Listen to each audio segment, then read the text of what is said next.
Bismillahir Rahmanir Rahim. Assalamu alaikum, dear participants. In our previous episode, we had discussed some of the questions which Ustaz Ghamidi has raised against the second coming of Jesus Christ. And he has shown in this previous episode that we recorded earlier on that as far as his coming is concerned, unless these questions are given convincing answers, it is a very much doubtful reality that he is going to come again. Now, today we will also take a look at some of the verses which have been presented in favor of the second coming of Jesus, and Ustaz Ghamidi has explained his own view about these verses. But because these verses are also presented in favor of the second coming of Jesus, we will take a look at them and then also see how Ustaz Ghamidi responds to them. The first of these verses is verse 158 of Surah Nissa, and it says, "Bar rafa'allahu ilayhi wa kana Allahu azizan hakima." And God lifted him towards himself, and God is mighty and wise. So the essence or the sense, we can say, which is made up from this verse is that God lifted Jesus alive towards himself, which automatically means that if he is alive, and since every person has to die, so he is going to come again and then die a natural death. So it is taken, this word, God is going to lift him towards himself, or in fact the past tense is used, but rafa'allahu ilayhi, which means God lifted him towards himself. And the implication is that he lifted him alive from earth, from this world, and then took him towards himself. The first thing which Ustaz Ghamidi points out here is that the fact that he was lifted alive is nowhere mentioned in this verse. What this verse actually mentions is that he was lifted. But whether he was lifted alive or not, this is something which has been injected in the meaning of this verse, and this is not mentioned at all in this verse. The second thing he says is that as far as the rafa, or the lifting of someone, which is, so to speak, mentioned here, it has to be understood in the light of another verse where these words have been mentioned in much more detail, and we can comprehend them in much more detail, because this is concise and that is more comprehensive. So the principle is that we always interpret the concise in the light of the comprehensive. So the comprehensive word or the comprehensive verse which is mentioned in this regard is Surah Al Imran's verse 55. And that verse actually explicitly says in the words of Ustaz Ghamidi that the Almighty will give Jesus death and then lift him towards himself. So Rafa'ullah is in the sense that his dead body would be lifted, and it will not be allowed to be mutilated or disfigured, as was the chance that could happen. So basically, verse 355 is the real verse in this regard. And as you can see, this verse is being displayed. It says, "Inni mutawaffika wa rafi'uka ilayya," which means God says, "I am going to give you death and lift you towards me. Wa mutahhiruka min allazina kafaru," and I will cleanse you from these people who have denied. And as far as the word tawaffa is concerned, Ustaz Ghamidi says that this is a very, very common word to denote death. And although there are people who have taken this to in a different meanings, and tawaffa has been used to connote, to take something in full, akhs bit tamam, as is the lexical meaning given in lexicons. So Ustaz Ghamidi says that this is once again a case of not interpreting or understanding a lexicon the way it should be understood. So lexicons, they give the essence of a word in the beginning at times. For example, akhs bit tamam, or to take something completely, is the essence of the word. But when it occurs with a fa'il and a maf'ul, which means with a subject and with an object, it has a specific connotation. So he quotes Aqrabul Mawarid, and he says that if you look at Aqrabul Mawarid, a famous lexicon of the Arabic language, you'll see that this word has been used with the object as a human being. So it's tawaffallahu Zaida, which means God gave death to Zaid. And the meaning which has been given in front of this phrase is qabza ruhuhu, which means that God claimed his soul. So what the point that he's trying to make is that whenever God is the subject, whenever God is the file of the word tawaffa, and the object is a human being, is a rajul, then it always means death. All lexicons of the Arabic language say that. So akhs bit tamam or hakkahu tawaffi, and as some people say, it means to take something in full. That's just the essence of the word. It is not the meaning. The meaning is always something which comes in relation to the fa'il and the maf'ul, the subject and the object. So in other words, he says that "Barrafa'u Allahu ilayhi," which is the initial verse, it only is a rather concise statement of what is already stated in Surah 3, verse 55, that God will give him death and then lift him towards himself. So this is the first of these verses which he gives his own answer and records that this is how he understands, and therefore Rafa does not at all mean that this verse actually refers to the fact that he was lifted alive. The word alive is not even there, and Rafa is not that he's lifted in any way, but the fact what is mentioned here is that he will be given death and then his body would be lifted. As I said, this is something which is only meant to point the fact that no one will be allowed to have access to it, so that because there was a chance that people might disfigure it. Now let us come to the second verse which is presented in this regard. And this second verse is also from Surah Al Imran. This is verse 46 of Surah Al Imran. It says, وَيُكَلِّمُ النَّاسَ فِي الْمَهْدِ وَكَهْلًا وَمِنَ الصَّالِحِينَ, which means that he is going to speak to people in his cradle and in advanced age, and he will be amongst the righteous. وَيُكَلِّمُ النَّاسَ فِي الْمَهْدِ وَكَهْلًا وَمِنَ الصَّالِحِينَ. The point that people make is that the word kahal is used for a person who is in advanced age, who is very, in an age which cannot be regarded as close to adolescence or something which is just after adolescence, or which can be regarded as middle-aged in any way. And this actually shows that because Jesus died at a young age, and it cannot be called as kahal, and therefore he's destined to come back and complete his age. He's going to go to an advanced age, because the Quran says, according to them, that kahal means advanced age. And because he did not die in that advanced age, so he's alive, he's going to come back and then die at a mature age. So Ustaz Ghamidi replies to this verse, or this objection, I would say, by saying that as far as the word kahal is concerned, if you look at any dictionary, again you'll find that it does not refer to that advanced an age which people think that a person maybe is in his a very late age. It actually means any age which is beyond 30. So he cites one of the premier lexicons of the Arabic language, which is the Lisanul Arab, and says that Al-Kahal min al-Rijal allazi jawaza salasin. Al-Kahal min al-Rijal, people who reach the age of Kahal, who are beyond the age of 30, who have crossed the age of 30. This is what is meant. So it would be incorrect to believe that if Jesus died early, then he has to come again at a mature age and then die, because if he has crossed 30, then he is by any means he can be called a person who has entered kahula, which is the age which is said here. And then he further also strengthens his argument by citing the Bible. So he cites the Gospel of Luke, chapter number 3, verse 23. It says that the time when Jesus began his ministry was when he was 30 years old. So look what it says. Now Jesus himself was about 30 years old when he began his ministry. So this is what Gospel of Luke says in chapter 3, verse 23. And then the Gospel of John in chapter 8, verse 57 says, "You are not yet 50 years old," they said to him, "and you have seen Abraham."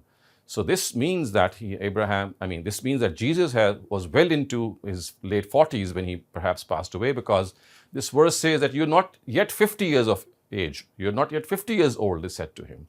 So this whole myth that he died young, and therefore because of the fact that he had to speak to people when he was in advanced age, so he has to return and speak in that advanced age, is just a myth, because as he has pointed out, the word kahal refers to anyone who has crossed 30 years of age, which clearly is the fact. Now let us come to the third verse, which according to many scholars presents a very conclusive evidence that Jesus is going to return near the day of judgment, and therefore this is something which is a given. Now this is verse 61 of Surah 43. It says, وَإِنَّهُ لَعِلْمٌ لِلسَّاعَةِ فَلَا تَمْتَرُنَّ بِهَا. So it means that he is the sign of the hour. Indeed, he is the sign of the hour. فَلَا تَمْتَرُنَّ بِهَا. So do not have any doubt in it.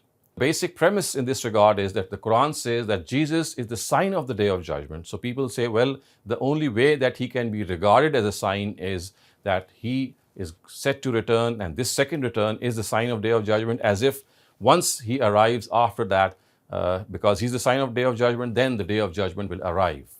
Ustaz Ghamidi says that, well, in reply to this, he would only say one thing, and that is he reads out a passage from Ustaz Abul Ala Maududi's The Female Quran and says that if you look at how beautifully Maududi Sahab has summed up this verse and presented his view, and mind you, Ustaz Maududi is someone who is in favor of the second return of Jesus. He is very much a proponent of the second coming of Jesus, but in the case of this verse, he has beautifully analyzed and given his opinion that as far as this verse is concerned, it cannot be used or adduced in favor of the second coming of Jesus. So I'm just going to read out that note from the English translation of the Female Quran.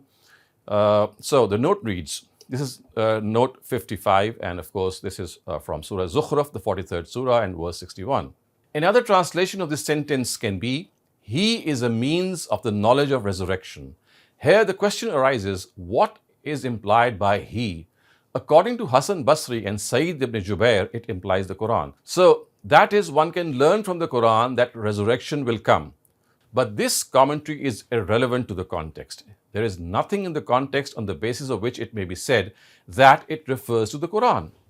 Other commentators almost unanimously have expressed the opinion that it implies Prophet Jesus, peace be upon him, and this is the most appropriate for the context. Now the question is, in what sense has Christ or Jesus been called a sign or a means of the knowledge of the resurrection? Ibn Abbas, Mujahid, Ikrama, Qatada, Suddi, Zahaq, Abul Aliya and Abu Malik say that this refers to the second coming of Jesus, peace be upon him, as has been foretold in a large number of traditions, and the verse means that when he comes the second time in this world, it will be known that the resurrection or the day of judgment is not far from being happening. But in spite of the great authority that these scholars hold, it is difficult to believe that in this verse, the second advent of Prophet Jesus, peace be upon him, has been called a sign of resurrection or a means of its knowledge. For it is contradicted by the next verse. His second advent indeed can be a means of the knowledge of resurrection only for those people who will be living in that future period or will be born after that. This is very simple. This can only be for the people who are living in that period or who are born after that period, after the second coming of Jesus. Now he says that how could he be regarded as a means of the knowledge for the pagans of Mecca who are being asked not to have any doubt about it? Summing up, he says, therefore, the correct interpretation, our opinion, is the one that has been given by some other commentators, according to whom Prophet Jesus' birth without a father and his making a bird out of clay and his raising the dead back to life has been presented as a proof of the possibility of resurrection. So the divine words would mean, why do you think it is impossible for God to raise you and all mankind from death when he can create a child without a father and a servant of his can breathe life into an image of clay and raise the dead back to life by his permission? So with this note, Ustaz Ghamidi says that it is sufficient to refute this supposition or how people deduce from this verse that he is a sign, which refers to the fact that his second coming would be a sign, because of course it cannot be a sign for people who are living at the time when the Prophet was there. This could only have been something of a sign for people who would be witnessing his second coming, as well as people who are born after that. Let us now look at the fourth and final verse which is presented in this regard. Now this is verse 59 of Surah Nissa, the fourth surah, and it is generally invoked to substantiate, of course, also the second coming of Jesus, and it is argued that near the end of times, all the people of the book present in those times will profess faith in Jesus when he arrives. Now, since this never happened in his first presence, all the people of the world did not profess faith in Jesus in his first presence, so it is adduced that it can only happen when he will come for the second time or his second presence, and hence it contradicts the fact that he's not going to come. He is going to come, because this verse apparently says that everyone from among the people of the book is going to profess faith in him before his death, and on the day of judgment he will be a witness to them. And this verse now reads, I'm just going to read it out before you, وَإِن مِّنْ أَهْلِ الْكِتَابِ إِلَّا لَيُؤْمِنَنَّ بِهِ قَبْلَ مَوْتِهِ وَيَوْمَ الْقِيَامَةِ يَكُونُ عَلَيْهِمْ شَهِيدًا. Everyone from among the people of the book will definitely believe in Jesus before his death, before that person's death. And on the day of judgment, he will bear witness to them. So now Ustaz Ghamidi says that notwithstanding the fact that billions among the people of the book who died in between his first coming and his alleged second coming never got a chance to profess faith in him. I mean, how could they have professed faith? How will they profess faith? Because once they have passed away and Jesus has come for the second time, they never saw him. So how could they profess faith? And how can this verse be true when it says that all the people of the world will profess faith in him? So he says that more importantly, it is to be argued that the people of the book actually under discussion in this verse are the ones who were present in his times. They are the ones who were present in his times, and does not refer to all the people of the book. So it refers to the people of the book of the times of Prophet Muhammad. So he says a more accurate translation of this verse would be that everyone from among these people of the book who are right now present as the Quran is being revealed to them, as the present before the Quran, everyone from among these people of the book will definitely believe in this Quran before his death, and on the day of judgment, it will bear witness to them. So basically, the error has been made by not understanding the fact that the pronoun in illa la yu'minanna bihi does not relate to Jesus. It actually relates to the Quran. And that is how Ustaz Ghamidi has said that if you look at the context, there is a big parenthetical sentence which separates verse 153 and verse 159, which are basically connected to one another. And that parenthetical sentence actually presents a charge sheet of the Jews and the Christians, and it actually is like an insertion between the main discourse. And the discourse actually connects from 153 to 159. In between is just the charge sheet. And because in that charge sheet, immediately before this verse 159, the name of Jesus has appeared, so people generally have taken him as the antecedent of the pronoun la yu'minanna. So they think that because he is mentioned right before 159 in verse 158, so therefore he is the one about whom it is said illa la yu'minanna bihi. Whereas if you look at the Quran and these verses in totality, basically this middle part is not concerned with this main discourse. The main discourse is from verse 153 to 159. It is directly connected in between our verses which are parenthetical. If you look at these verses, I think it will become clear. So I'm going to read the translation of these verses, and you can see that how verse 153 actually connects to verse 159. These people of the book ask you to bring down directly to them a book from the heavens instead of the Quran. So this is no matter of wonder. Of Moses they made an even greater demand. So it is from here that the discourse shifts towards the charge sheet, which is of course from Moses they made that even greater demand. So now the discourse is digressed. The main verse has finished, and it is right up to there. It says, these people of the book ask you to bring down directly to them a book from the heavens instead of this Quran. It is here that the discourse stops, and then it goes into another flow in which that charge sheet is presented. And once that charge sheet is finished, you'll see that verse 159 is connected to verse 153. So if you look at the charge sheet, it is like this. So this is no matter of wonder. Of Moses they made an even greater demand. They had asked him, show us God face to face. Then because of this rebelliousness, a thunderbolt struck them. After that, they deified the calf, even when obvious signs had come to them. Yet we still forgave this and had given Moses clear dominance on them. And we had lifted Tur over them with a covenant with them, and had directed them, enter the gates of the city, bowing your heads, and had said to them, do not be disobedient in the matter of the Sabbath. And on all these things we had taken from them a firm covenant. This is until verse 154. And this continues. Because they break the covenant, we laid a curse on them. And because they denied the revelations of God, and because they killed the prophets unjustly, and because they said, our hearts have a covering on them. No, in fact, it is God who has sealed their hearts because of their disbelief. So now they will seldom embrace faith. And because of their disbelief, and because of their vicious accusation against Mary, and because of their claim, we have killed the Messiah, Jesus, son of Mary, the messenger of God, even though neither did they kill him nor did they crucify him. In fact, the matter was muddled up for them. Those who are disagreeing in this are inflicted with doubts about it. They have no knowledge about it. They are only following conjectures. They certainly did not slay him. In fact, God had lifted him up to him.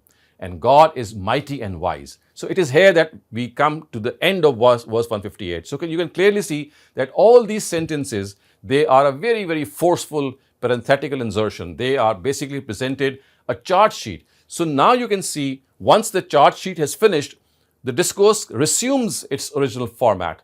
And you can see how verse 153 now directly connects to verse 159 if you remove the inner insertion. So now verse 59 would read, this is a list of their crimes. So if they are now demanding that a book other than the Quran be directly revealed to them from the heavens, just ignore them, O Prophet. This was the part that was something that was mentioned as verse 153. In between, we had a big series of parenthetical sentences. And if you remove those parenthetical sentences and you just connect 153 to 159, it would read as 153 is the one that I just read, and now 159, which is directly connected to it, would say, everyone from among these people of the book will definitely believe in this Quran before his death, and on the day of judgment, it will bear witness to him.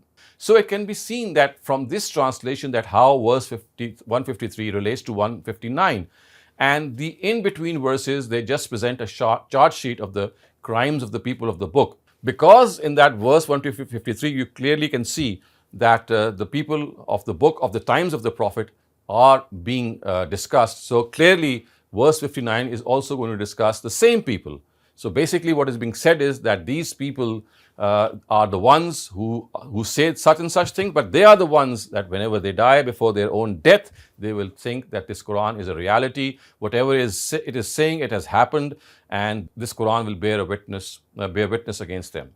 So you can clearly see that as far as the Quran is concerned, it is just a matter of not understanding this parenthetical sentence, and that is because of the fact that this is a longish parenthetical sentence. These are a couple of verses. So if people can directly link 153 to 159, it would not mean that all the people of the book will profess faith in Jesus, and because they have not done so, so therefore he's going to appear again, and then people will profess faith. As I said earlier on, Ustaz Ghamidi has clearly pointed out that this error has occurred because the name of Jesus has been mentioned in these parenthetical sentences close to verse 159. And la yu'minanna bihi, they think that it refers to faith in Jesus, whereas actually what is mentioned is that they will not profess faith in this Quran. La yu'minanna bihi qabla mawtihi. And every person among the people of the book will profess faith in this book, which they are denying before they die. So viewers, this is how Ustaz Ghamidi looks at these four verses, which according to many scholars are a very, very strong proof of the second coming of Jesus. So viewers, after discussing these verses which potentially challenge Ustaz Ghamidi's view that Jesus is not said to return, we now take a look at what his view actually is. According to Ustaz Javed Ahmad Ghamidi, the whole incident of the return of Jesus, peace be upon him, is actually not a real happening. It occurred in a dream shown to him, and this has been reported in various books of hadith like Ibn Majah, and reported by a very famous companion of the Prophet, Abdullah ibn Masud. It is evident from this narrative that Jesus himself mentioned his second return at the time of the Prophet Muhammad's night journey and his killing of Dajjal thereafter. We know that this night journey took place in his dream, as the Quran is specified in Surah Bani Israel, verse 60. According to this narrative, when Prophet met various other messengers during his journey, the topic of the advent of the Day of Judgment also came under discussion. It is on this occasion that Jesus, peace be upon him, expressed his intent referred to earlier. Now let us take a look at a variant of this narrative. Abdullah ibn Masud said, on the night in which God's messenger was taken on the night journey, he met Abraham, Moses and Jesus, and they discussed the arrival of the hour. They started with Abraham and asked him about it, but he did not have any knowledge of it. Then they asked Moses, and he too did not have any knowledge of it. Next they turned to Jesus, son of Mary. Thereupon he said, I have been informed of some things that will occur before the advent of the Day of Judgment. As for its time of arrival, none except God knows about it. He then mentioned Dajjal and said, I will descend and kill him. Then people will return to their own lands and will be confronted with Gog and Magog, who will swoop down from every mound. They will not pass by any water, but they will drink it and destroy everything they pass by. At that time, people will beseech God, and I too will supplicate to him to kill them. Then they will be killed. So the earth will be filled with their stink, and people will beseech God, and I will also supplicate to him. Then God will send down rain that will carry them and throw them in the sea. Then the mountains will be crushed into dust, and the earth will be stretched out like a hide. I have been told that when this happens, the hour will come upon the people like a pregnant woman whose family does not know when she will suddenly give birth. So, according to Ustaz Ghamidi, if this narrative is regarded as the basic one in this regard and all the rest are interpreted in its light, all the complications and confusions regarding the second advent of Jesus stand resolved. Whatever is mentioned in a dream to prophets of God are meant for their instruction. At times, what is shown to them exactly happens the way it is shown, and at times the happenings are shown in the form of some symbolism and thus need to be interpreted. According to Ustaz Ghamidi, the words of the narrative, I will descend and kill him, فَأَنزِلُوا فَأَقْتُلُوهُ, cannot be interpreted literally because of two reasons. One, the Quran does not accept this as we have already discussed and shown. Two, the time of his arrival has been mentioned in various narratives, and that was 857 Hijrah or 1453 AD, which has already passed. It is known that this never happened. Now, the only possibility that remains is that his arrival be considered as a symbolic one. So, Ustaz Ghamidi opines that the arrival of Jesus means the revival of his true teachings before the advent of the Day of Judgment. Such will be the majesty of his arrival, as if he himself descended from the heavens, just as his arrival that depicted the worldly retribution of his people was expressed in symbolic form as a prediction. We know this prediction is found in Matthew chapter 24, verses 37 to 39, and which actually materialized in the form of Titus, destroying the second temple. No different is the case of this arrival as well. His second arrival is like the second arrival of his guidance. The reason for this was because his real guidance had been totally distorted. It had been inflicted with three distortions. One, the guidance brought by Jesus had been divested of its foundation of monotheism.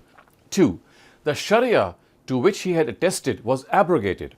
It was said that this only relates to the Israelites and not to people who are not Israelites.